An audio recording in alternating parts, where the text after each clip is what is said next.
नमस्कार भावांनो.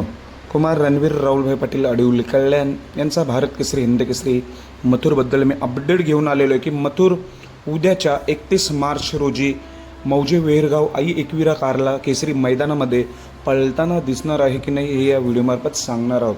तर बरेच आता 2-3 दिवसापासून सोशल मीडियावर जास्त चर्चा आहे की मथुर ह्या वर्षीसुद्धा आई एकविरा केसरी कारला येथे पळताना दिसेल असे म्हणतात सोशल मीडियावर. तर काय खरी अपडेट आपण सांगतोय. गेल्या वर्षी तुम्हाला माहितीच आहे एकदम महाराष्ट्राची फेवरेट जोडी पळाली होती या मैदानामध्ये. बैलगाडा क्षेत्रातील देव बकासूर आणि एक सर्वात जास्त फॅन फॉलोइंग असलेला मथुर हे दोन्ही नंदी पायऱ्यामध्ये जोडीने पडले होते, पण सेमीला तिकडे पराभव झाला होता ह्याच मैदानामध्ये.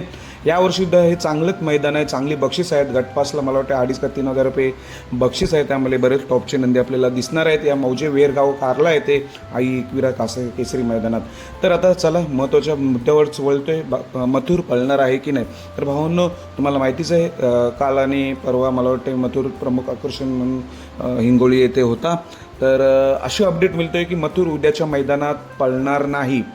उद्या मथुर आपल्याला कोणत्याही मैदानात पळताना दिसणार नाही अशी आपल्याला खात्रीशीर अपडेट येते.